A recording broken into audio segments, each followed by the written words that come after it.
I'd like to take a moment to thank my channel members. Thank you. It's continued support like yours that keeps this channel growing. And if you haven't already, please consider joining today. Hello and welcome. I'm Bert the Stormtrooper, and it is time once again for Electronic Battleship, and I love this game. As you guys know, I am a huge fan of Battleship. Just the game of Battleship always has been my favorite tabletop game. I absolutely adore electronic battleships. I love collecting them. I love repairing them. Kind of like some people seem to have an uncontrollable urge to say, adopt every puppy that they see or adopt every kitten that I see. I know my daughter, she has way too many cats. So I seem to have something similar with electronic battleship. Anytime I see one, come across one that is not working, I just have this uncontrollable urge to adopt it, bring it home, try to fix it. And that is the case here. What we have here is an original 1979 electronic battleship that I picked up for a fairly good price. It was not working, so I brought it home and I actually fixed it up. I got it working. I also did one modification to it. I'll show you guys what that is here in a little bit. But this is the 1979 version. This is the version that never had that auto programming. You guys have seen here before, I've shown you the 1982 version, which looks almost identical. And that one you could program manually, or it also came with a book that had all of the different pre-set up layouts, and you can just pick one of those and you can auto program.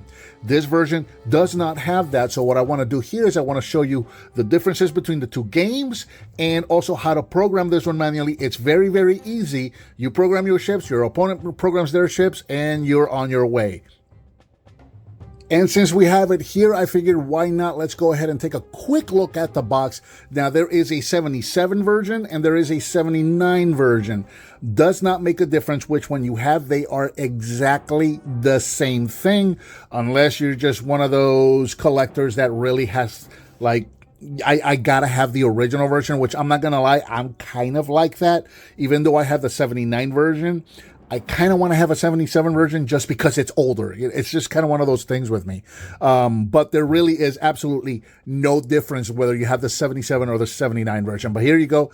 You can see the 79 version right here. Check out that Milton Bradley Electronics logo. I absolutely adore that. You got the Electronics Battleship up here, a computer memory game with live action and sound.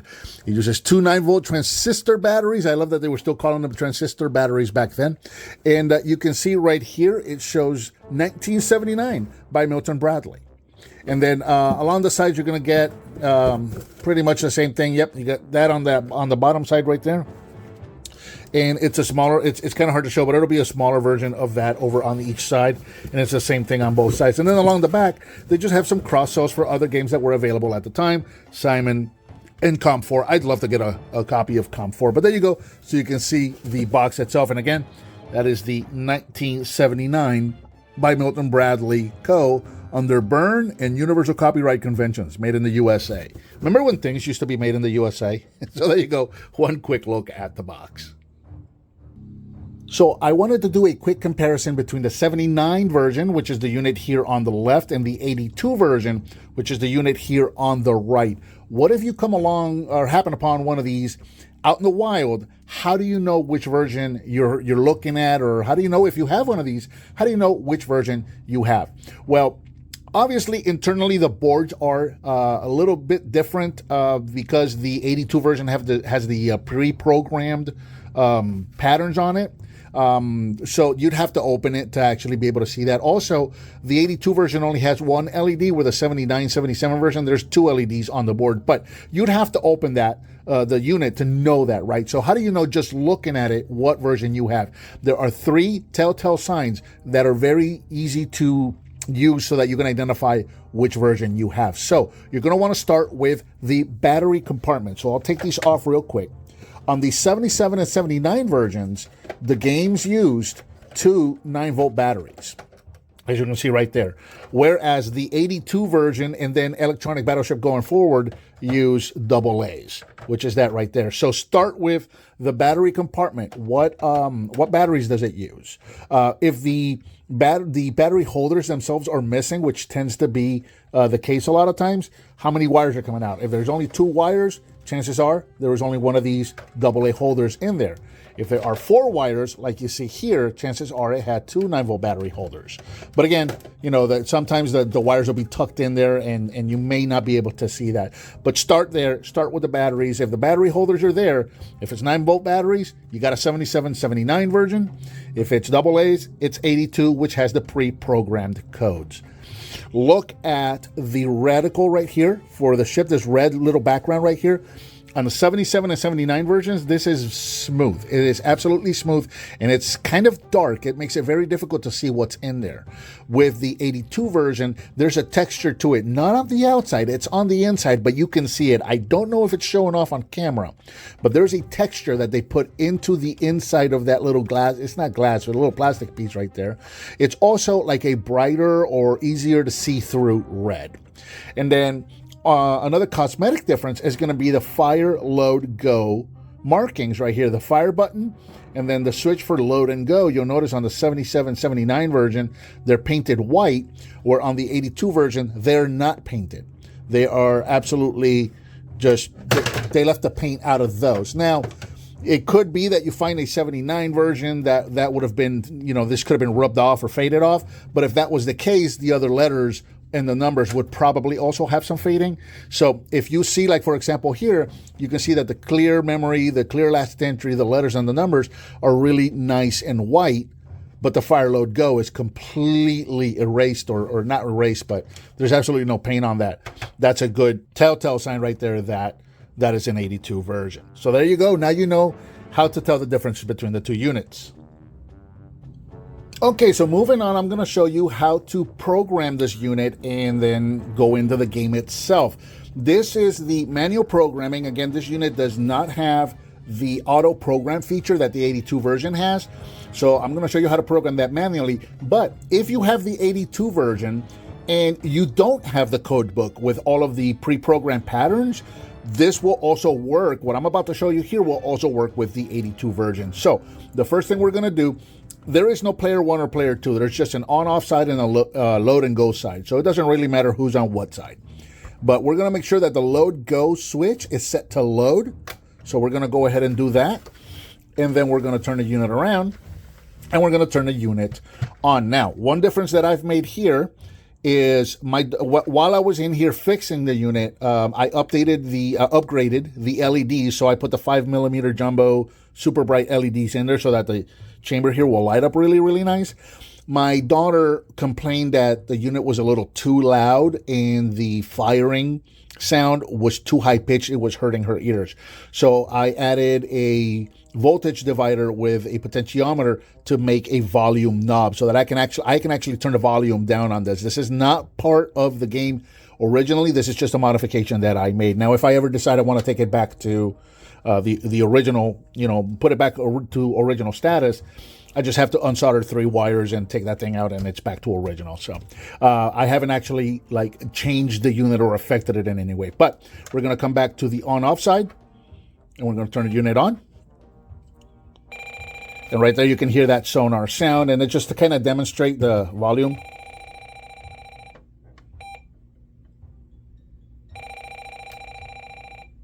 See? So she was really happy that I put that in there. So, alrighty. So what we're going to do now is we're going to go ahead and program the unit. So we got the unit on. We got the switch set to load. So you're going to come over here. There's the clear memory button.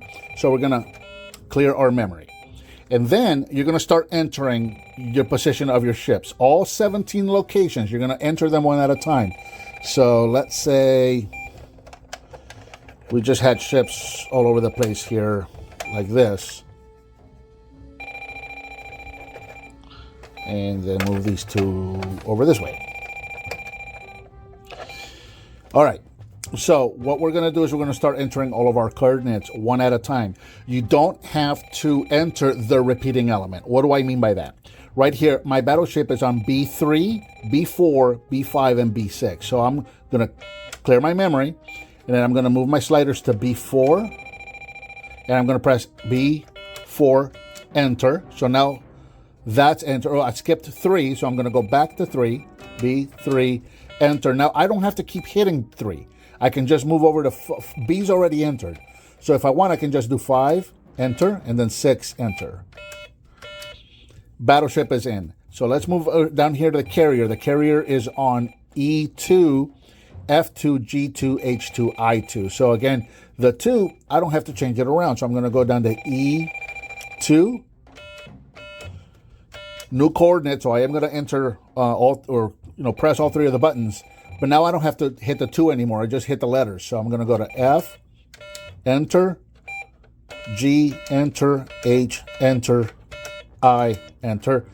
The carrier is in. So let's move on to my destroyer right here, which is on E5, F5, G5. So E5, F, enter, G, enter. My patrol boat here is on D8. So again, D8, enter, and then E, enter. And then finally, my submarine is on I7, 8, and 9. So I'm going to go to I7, enter, 8, enter. And then when I enter the 9, it's going to do a little whooping sound. Listen to this. That means this side is loaded. It's ready to go. So both players can do that at the same time. Personally, I find it, this is just a me thing, I find it better to take turns doing that, because beeping, you may not hear the beep that you entered. It actually happened when I was playing with my daughter. We were both entering them at the same time. When I got to my 17th coordinate, it didn't whoop. So I actually had to go back and start hitting the buttons again until one of them entered, and then I was able to finish. So I just like taking turns. Let one person do all 17 coordinates, let the next person do the other 17 coordinates. But it's completely up to you. Now, if we were ready to play, if we were player 2, we would do the same thing over here. We would enter all of our coordinates the same exact way. I'm not going to make you sit through all of that. When we're ready to play, we're going to simply take the load and go button and switch it over to go. And now we are playing the game. So let's see, we put our battleship is on B3. So we're going to go to B3, enter, or fire. And watch in here. There you go. That was a hit. Right. So you don't have to take turns. You can actually keep moving around. So let's go to, let's see, B2 does not have anything. So we're going to go to B2. And that's going to be a miss. So that was a miss. But if I go to B4, no. So I hit the C button instead. So what I'm going to do is I'm going to hit clear last entry. Now I'm going to go to B4 and fire. And that's going to be a hit. So there you go. So that is how you manually program a vintage 1977, 1979, or even a 1982 electronic battleship. Again, this technique works. This is the proper programming. This works for the 82 version as well. If you happen to have that version but don't have the code book, it doesn't mean you can't play. You can still manually program it just like that. So there we have one final look at an original 1979 electronic battleship. Do you have a battleship game? Was this video helpful to you? Were you able to identify which version you have? If so, leave me a comment. Which version do you have? Are you able to now play it, program it, and play it now? Hopefully this video was helpful to you. Also, what's your favorite tabletop game? As I've said here on many occasions, electronic battleship, that's my favorite. Anytime I run across one of these that is not working, I'm probably going to pick it up, bring it home, fix it up, and get it going. So, as usual, please leave me a thumbs up, subscribe, share with your friends if you like what you see. As always, thank you so very much for watching, and I'll talk to you next time.